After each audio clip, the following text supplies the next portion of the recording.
Germanton Hospital pioneers in world-class orthopedic cardiology and multi-specialty care. Top 3 in Hyderabad, top 10 in South India. Attapur, Hyderabad. కానీ నాన్నగారు కూడా చాలా హెల్దీగా ఉన్నారు కదా. లాస్ట్ దాకా first innings, second innings, third innings అని చెప్పొచ్చు ఆయన యాక్టింగ్ కెరీర్ కూడా చెప్పాలంటే. చాలా పెద్ద కెరీర్, చాలా పెద్ద కెరీర్. 1200, 1300 సినిమాలు చేసి ఉంటారు. 55 years కెరీర్. 3 generations తో వర్క్ చేశారు. అవును.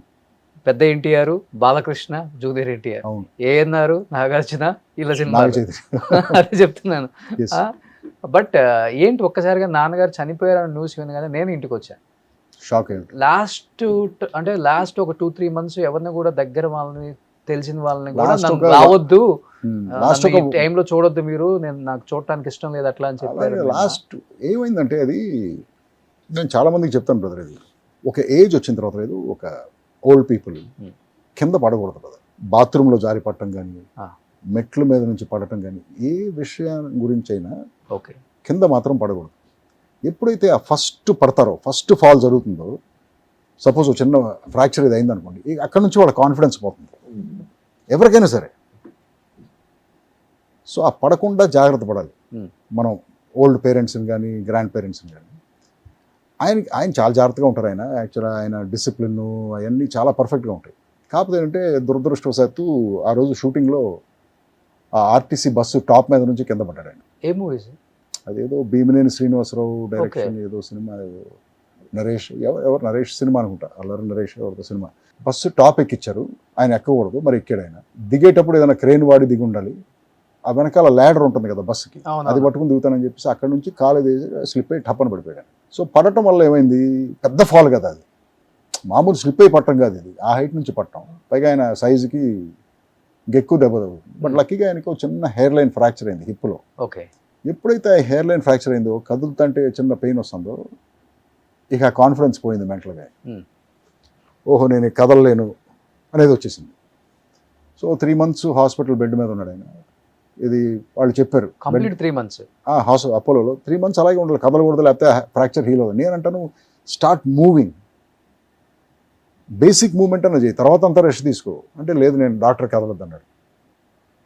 ఎప్పుడైతే మనం లైఫ్లో కదలటం మానేస్తామో ఆటోమేటిక్గా మన మెటబాలిజం డౌన్ అయిపోతుంది కదా.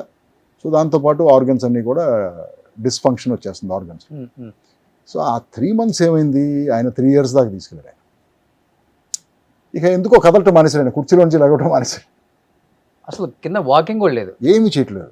అప్పటికి నేను ఒక స్టేషనరీ బైక్ తీసుకొచ్చి పెట్టి, ఫస్ట్ అట్లీస్ట్ ఖాళీగా కూర్చోకుండా కూర్చున్న సేపన్నా సైకిల్ దొక్కండి. సో అది కూడా ఎందుకో ఇంట్రెస్ట్ పోయింది దానికి. సో లాస్ట్ 3 years ఇక అలా స్టేషనరీగా ఉండిపోయేసరికి ఎండ్ దగ్గరికి వచ్చేసింది అనమాట.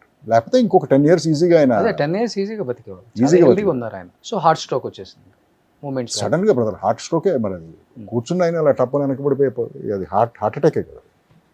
72 ఉంటే అంతే కదా. 79 ఆయన పోయిన. 79 ఉంది అయినా కానీ ఇంకొక 10 years ఉంటారు ఈజీగా అంత హెల్దీగా ఉన్నారు ఆయన ఈజీగా. మీరు అన్నట్లుగానే చాలా మందికి బయట ఒక ఫుల్ బాటిల్ అనుకుంటారు కానీ అసలు టీ టోట్లర్ అని ఎవరికి తెలియదు. టీ కాఫీ కూడా తాగలేదు. గ్రేట్. ఒక్క పొడి కూడా వేసుకోలేదు. ఎవరు అమితంగా ఇష్టపడే వాళ్ళు, ఆయన బాగా ఇష్టపడే, లైక్ ఆయనతో వర్క్ చేసిన కో యాక్టర్స్ అంటే ఎక్కువ ఆ టైంలో ఎక్కువ ఎవరి గురించి మాట్లాడేవాళ్ళు? ఆయనకి యాక్టర్స్ కంటే ఆయన డైరెక్టర్స్తోనే అనుకుంటా ఫ్రెండ్షిప్ ఎక్కువ ఆయనకి. స్టార్టింగ్లో ఎవరున్నారో నాకు తెలీదు, బట్ నాకు తెలిసినప్పటి నుంచి ఈవీవి గారు బాగా క్లోజ్ ఆయనకి. రోజు కలిసే ఉండేవాళ్ళు, ప్రతిదానికి ఫారెన్ ట్రిప్స్ వెళ్ళినా కలిసి వెళ్ళేవాళ్ళు. ఈవీవి గారు బాగా క్లోజ్. ఈవీవి గారు పోవడంతో అక్కడ కొంత డిప్రెస్ అయ్యాడు ఆయన. సో ఆ తర్వాత నుంచి ఈవీవి గారితో ఉన్నంత క్లోజ్గా అవుతారు. తర్వాత కొంత ఆయన ఎక్కువగా క్లోజ్గా చూసింది బోయపాటి శ్రీనుతో. ఓకే. కొంత ఒక చిన్న ట్రావెల్, ఒక 5-6 years ట్రావెల్. బోయపాటి సీన్ అంటే బాగా ఇష్టం ఆయనకి. సో బోయపాటి సీనుతో ట్రావెల్ ఉంది. బాలయ్య బాబు సినిమాలు అన్నిట్లలో ఉన్నారు కదా, ఉండేవాడు. But for some reason Boyapati scene అంటే చాలా ఇష్టం సార్ ఆయనకి. ఓకే. నాకు అనిపించేది. దాని తర్వాత అంతే, it was the end. But real లైఫ్లో ఆయన్ని మీరు ఎంత ఫాలో అయ్యారో మాకు తెలియదు కానీ, బట్ రియల్ లైఫ్లో ఆయన దగ్గర నుంచి మీరు నేర్చుకున్నది బెస్ట్ క్వాలిటీస్ అంటే ఏమని చెప్తారు? డిసిప్లిన్. ఆయనకున్నంత డిసిప్లిన్ నాకు తెలిసి నాకు ఎవ్వరూ లేరు సార్. 8:30 కంటే 8:30కి పడుకుంటుంది, 5:30 కంటే 5:30కి లేవు సార్. షూటింగ్ 7 o'clock అంటే 6:30, 6:15కి స్పాట్లో ఉంటాడు. ఆయన లేట్గా వచ్చిన చరిత్ర లేదు అసలు. చాలా విషయాలు ఆయన ఎవడన్నా రెమ్యూనరేషన్ ఇవ్వలేదంటే పర్లేదులే నెక్స్ట్ సినిమాలు ఇవ్వని వదిలేసేవాడు. ఈ was not hard about money also. Okay sir నేను ఇంతే ఇవ్వగలను, పర్లేదమ్మా నీకు అది కూడా ఇవ్వలేకపోతే నేను వచ్చి చేసి పెడతాను, ఈ టైప్ ఆఫ్ యాటిట్యూడ్ అయింది. సో ఎవరిని నొప్పించటం కానీ బాధ పెట్టడం కానీ అసలు ఆయనకి ఇష్టం ఉండదు. బట్ ఆయన మైండ్లో ఎప్పుడు ఉండదా, వైఫ్ లేరు, పిల్లలకి నేనే ప్రపంచం, బాగా సంపాదించాలి, మంచి అసెట్స్ తీసి పెట్టాలి, 2 ఆడపిల్లలు ఉన్నారు, గ్రాండ్గా పెళ్లి చేయాలి. ఆ రోజుల్లో ఉన్న ఆర్టిస్టులకి ఎవరికీ అది లేదు బ్రదర్. డబ్బులు అనేది తర్వాత 90s, లేట్ 90s, 2000s తర్వాతే స్టార్ట్ అయింది. మనీ మనీ మనీ మనీ అనేది ఇండస్ట్రీలో. అంతకుముందు డబ్బులు పెద్ద మెడ్రాస్లో ఉన్నప్పుడు పెద్ద ఆలోచించేవాళ్ళది మా జనం డబ్బులకి. జస్ట్ క్యాజువల్గా వచ్చేవాళ్ళు సినిమాలు. అప్పుడు ఏముండేది, ఒక ఆర్టిస్ట్ ఉన్నాడంటే ఒక 20 కంపెనీలు కన్ఫర్మ్డ్గా వేషం ఉండేది. ఇప్పుడు ఆ కన్ఫర్మేషన్ ఉందా? నెక్స్ట్ సినిమాకి లేదు. సో ప్రొడ్యూసర్స్ కూడా అలాగే ఉండేవాళ్ళు.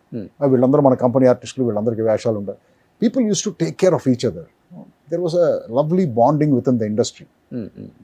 అందుకే కదా ఇన్ని సినిమాలు చేయగలిగారు మా వాళ్ళందరూ, మా ఫాదర్ లాంటి ఆర్టిస్టులు అందరూ. ఇప్పుడు అది లేదు కదా. అది ఒక్కొక్కళ్ళు 1000 పైన చేశారు. చాలామంది ఆర్టిస్టులు, ఆ రోజుల్లో వచ్చిన ఆర్టిస్టులు చాలా 600, 700, 900, 1000 సినిమాలు చేశారు. సుమన్ టీవీలో మీ పర్సనల్ అండ్ బిజినెస్ ప్రమోషన్స్ కోసం కింది నెంబర్కి కాంటాక్ట్ చేయండి.